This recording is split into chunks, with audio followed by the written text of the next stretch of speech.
30 to 40 startups launching every day. Figma, Notion, Airtable, Replit, all launched on Product Hunt. But before that, I founded Tandem, which is a virtual office for remote teams. And it was 5 years of my life. It was quite a roller coaster. And that's the story I'm going to tell today. It's a very personal story. It's not a successful one. We didn't make it.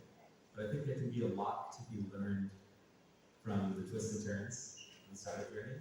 So I'm going to tell that story.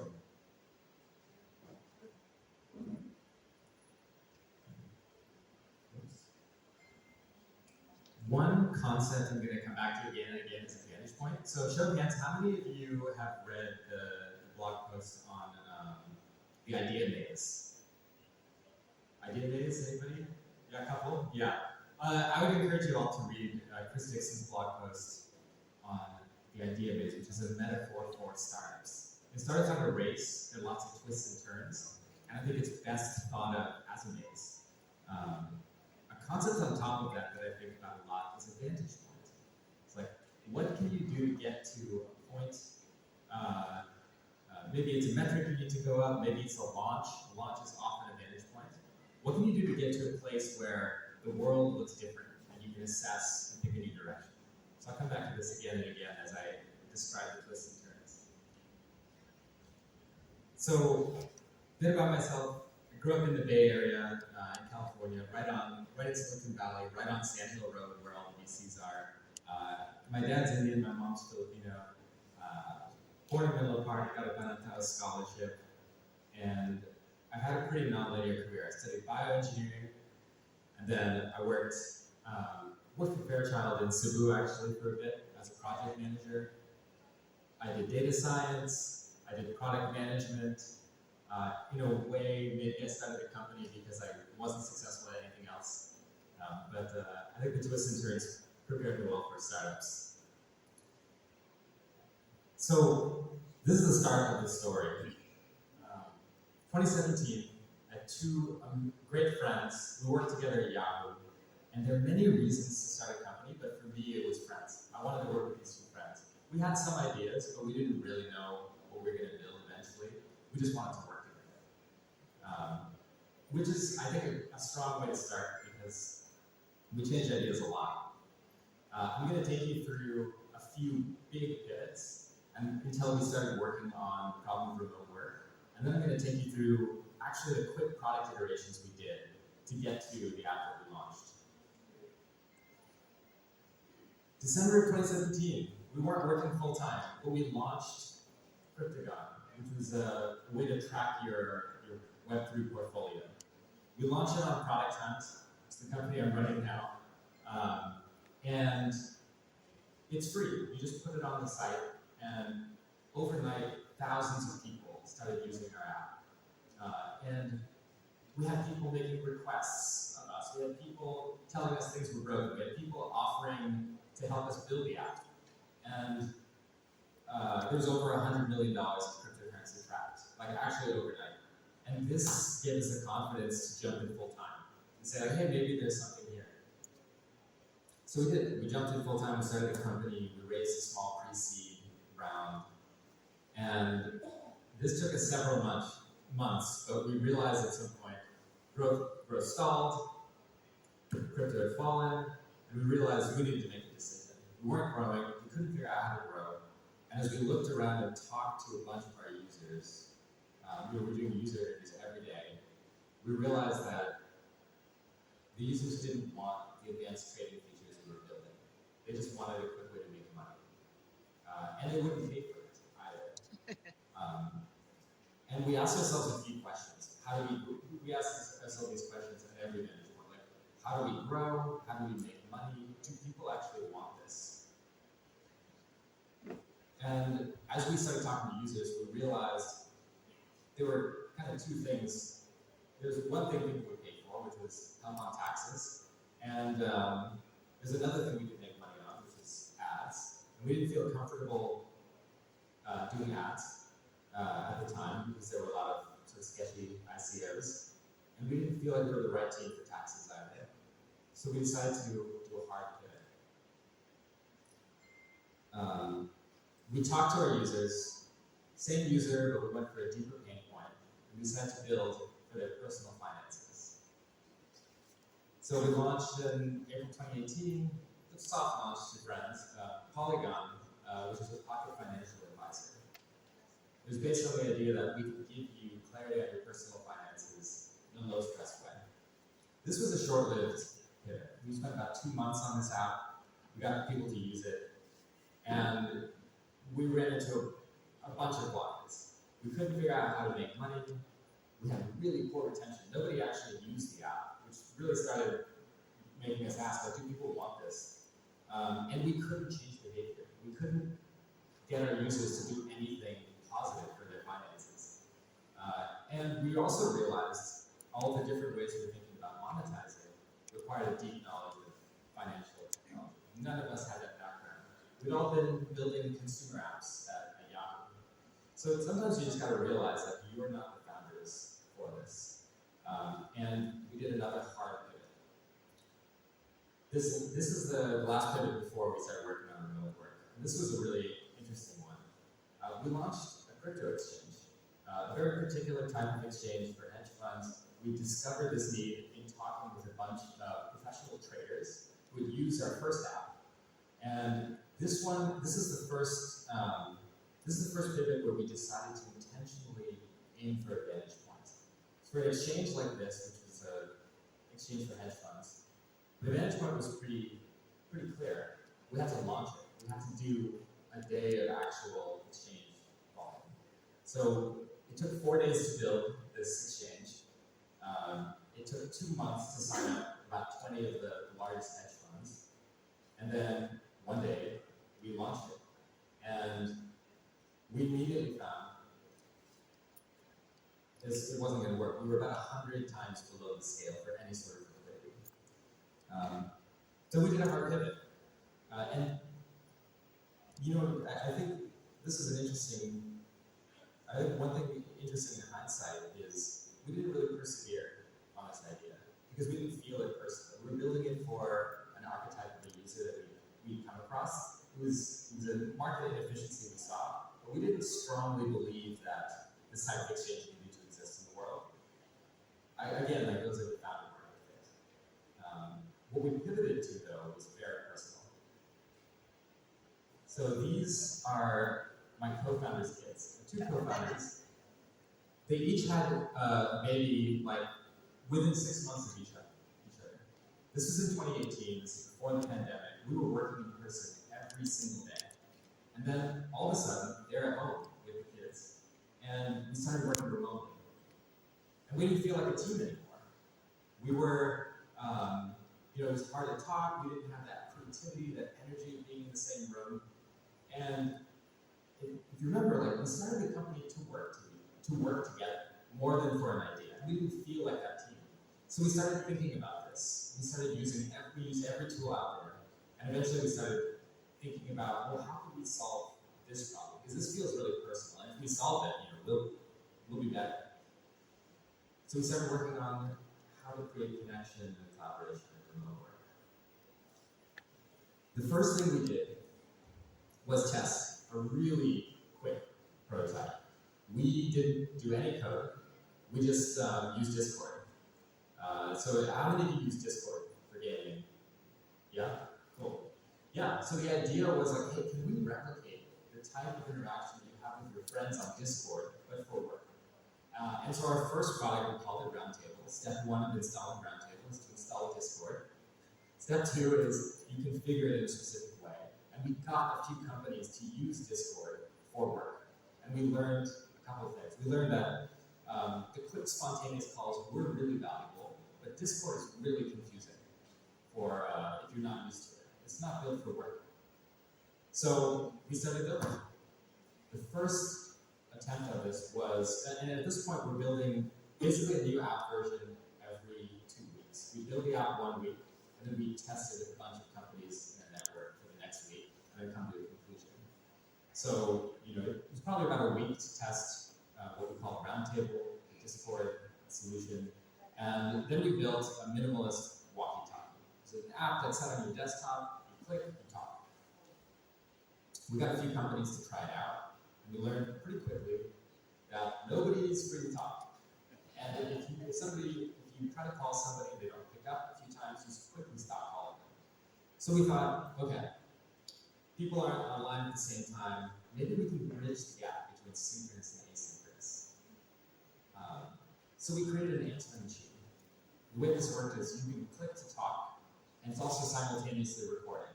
So if the other person answers, they can talk to you. If they don't, it leaves a voice message.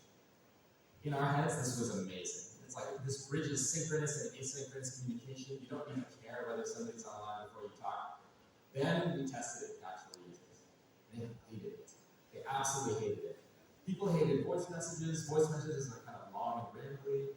And here's the weird thing. When you are leaving a voice message and somebody interrupts you and talks back, it's like scary. It's jarring. It's like, oh, I thought I was leaving a voice message. So we started to, as we were talking to all of our users, we realized like, oh, yeah, people really do hate this. And also, they don't want to do asynchronous calls. They can already do asynchronous with Slack and other messaging apps. What they really want is to talk in real time. So how do we enable that? So we switched tactics. We said, hey, if the problem is availability, what if video calls were embedded into your workspace? Then you have to be available.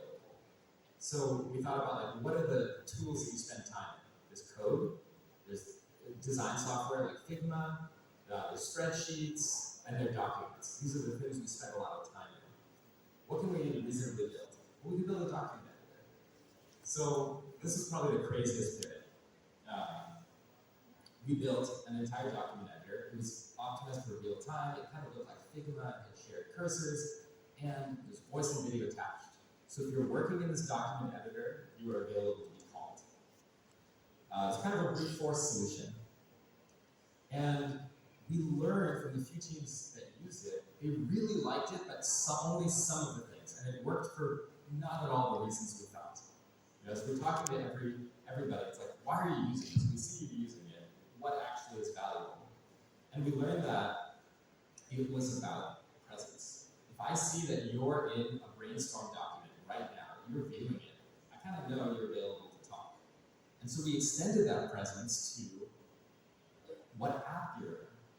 If you're in VS Code, if you're in Terminal, if you're in Google Docs, if you're in Slack, that can help tell your teammates whether you're free to talk. It's kind of like Discord, but instead of games, like what game your friend is playing, we show a workout. So this was what became Tandem. It's a desktop app where you can see who's around, you can see what app they're working in, and you can talk in one click. And this is what we, how many of you know about Y Combinator, the accelerator? Okay. I applied. So Didn't get in. This is what we got into Y Combinator. It was like a 2-week-old prototype. It was barely working, honestly. The screen share was barely working. But they found something compelling, so we started this accelerator. And the thing about Y Combinator is, I think the main thing I took away from Y Combinator is speed, like how to ship fast. And it looks different for every app, but there's one conversation that really stands out to me. So this is Gustav Armstrong. He created the growth team at Airbnb. He was our new partner at Airbnb. And there was one conversation that just changed the course of the company. It was a couple weeks into YC. We were talking with Gustav and we say, hey, here's our plan. We have to build like self-serve flow. We have to make it more reliable. We have to build a few table stakes features like remote control screen share that users are asking for. And then in a couple of weeks, we plan to launch to Y Combinator, like within the accelerator. And then in a month or so, we plan to launch publicly on Product Hunt. And he said, you should launch to Y Combinator today. You should launch to everybody today. And you should launch on Product Hunt on Thursday. And we just said we had so many excuses. We're like, we can't do this. Like, the product doesn't work. Like, people are complaining left and right. We've got like 5 teams using this, and nobody's happy. And we have so many things to build. We can't launch that soon. And he just like, listened to us patiently while as we explained all the reasons why we couldn't launch. And he said, you need to know whether people this more than you need to know whether you can build it. You know you can build it. You need to know whether people want this. So we launched to Y Combinator the next day, and it didn't go well. It really didn't go well. People were confused by how we were describing it. We were saying like real-time communication for remote teams. We had a Chrome extension that did this thing with collaborative cursors. People had to install an app and a Chrome extension. It did not go well. But we got a dozen teams to use it. And I harassed them until they got on the phone with me. Like I looked at their phone numbers and I talked with every single one of them. And we heard something really, really clear. The valuable thing was talking in one click. The Chrome extension with the cursors, nobody found it valuable. We cut that entire part of our app out and simplified the value prop, and everything improved. Like the activation rate went up 4 times. When you have to install 2 apps, it's a lot of friction. 1 app is a lot of paper. And then we launched on Product Hunt, and we had a very, very, like a honed attack on this point. A virtual office for remote teams where you can see who's around and talk in one click. And that did really well. We were Product of the Day. If anybody, how many of you have launched on Product Hunt? Okay. I want to see more people launching on Product Hunt in the Philippines. But Product of the Day is really competitive. We were #1 per day, and the traction spilled over into Twitter, LinkedIn. We were just going completely viral. Like the graph was vertical. Teams were signing up, like many teams a day. People started tweeting about us. Like this is the Stripe founder talking about how cool Tandem was. I found out about this when my co-founder said that the app was breaking. Like, oh, the app's breaking. We're overloaded. Like, what happened? And it turns out it was a tweet. This led to there's something going on there. Sorry. This led to like a pretty crazy fundraise. So in 10 days, we went from pretty unknown founders to raising $7.5 million in seed funding from recent orbits.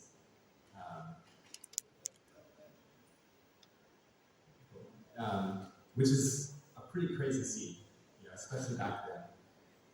And it's all because the launch just resonated so much. Things got pretty weird. People gave us gifts. People gave us a tandem bicycle. And the thing with hot rounds is like hot funding rounds don't mean your product is successful. They mean you have like investor market fit, and they're stressful in their own way. So my dad's a startup founder, and when we closed the round, he told me now the work begins. And he was right. Like the product, a lot of people were signing up for it, but it was really rough. Like it didn't really work. There's really high churn, really poor retention. And then the pandemic hit.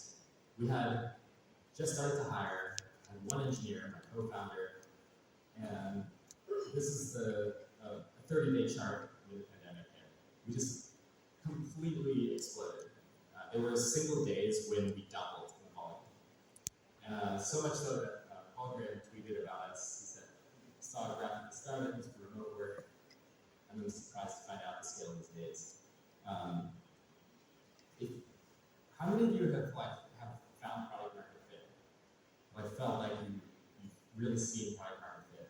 It's somebody described it as being punched in the face. That's what this felt like.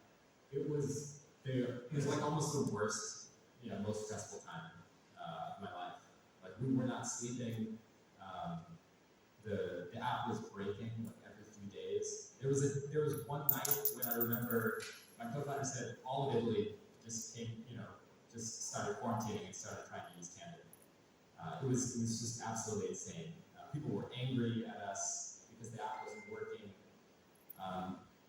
This was like a very clear vantage point.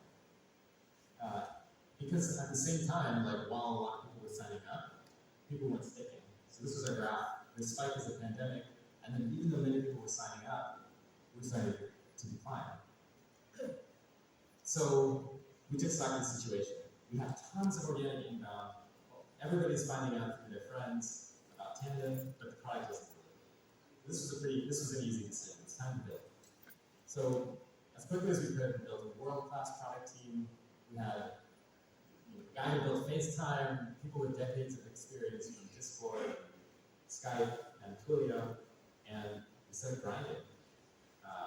We built some new delightful interactions. We figured out how to enable spontaneous communication. High five, I think, is our user's favorite feature. And we made it sticky. We made it work as promised. And we started growing again. And then something crazy happened. People stopped coming in the door. People stopped looking for the solution. This is a graph of overall video call minutes over the course of the pandemic. So you notice the initial spike is when everything went online. We all started talking. And then notice it starts dropping to about a third of that. This is Zoom fatigue, or video burnout. And it was real. We felt it. Everybody in the video space felt it. And all of a sudden, we looked around and nobody wanted to use video anymore. So this was like a painful realization. We realized the product works, people love it. We aren't churning users anymore, but nobody's signing up. All of our growth experiments failed. So in talking with people, we started looking around again, and we found like the thing that was happening was people were coming back to the office, and they needed something to bridge the gap between in-person and remote. So we were running low on money at this point. We had a last-ditch pivot, and we threw everything into it. We built a solution that lets remote people teleport around the office. It's kind of crazy. It involved hardware in the office, and screens, and this is what it looks like from a remote person's point of view. And it really did work. You'd forget who was in the office and who was remote. But it was really expensive to set up. And this launch was interesting in that it was the most successful launch I've ever done. TechCrunch picked it up. It did really well on product time. People loved the vision.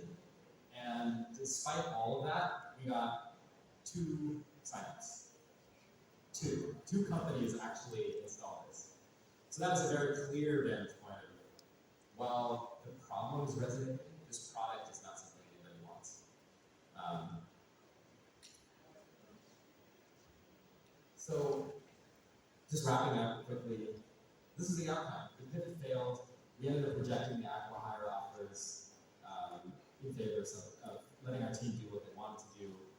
And we actually kept Tandem independent. We shut down the company proper. But 2 of our engineers had the idea to keep it around as a side project, so we just gave them the company. And Tandem's still used by a couple hundred companies. It's kind of an unusual end, but not a bad one. If I were to reflect on, I still ask myself why Tandem didn't work. I still think it's a huge problem. I'm still hoping somebody solves it. So if you're working on remote work, come talk to me. I want to help. On reflection, I think there were a few factors. Slack huddles really squeezed us. They were looking at Tandem in the early days, and they built a really, really clever product. There was also video fatigue, as we talked about, and return to office. But I think the deeper reflection comes down to like how I want the world to work versus what people actually want. So this is like a hard lesson for me that I'm still processing. I would like the world to really value real-time collaboration and work closely with each other and form deep connections at work. People want that, but also I've realized like when you're working remotely, it's nice to be able to take a moment and close your laptop and walk your dog. It's not that autonomy is so valuable to people. So that's something that's hard to overcome.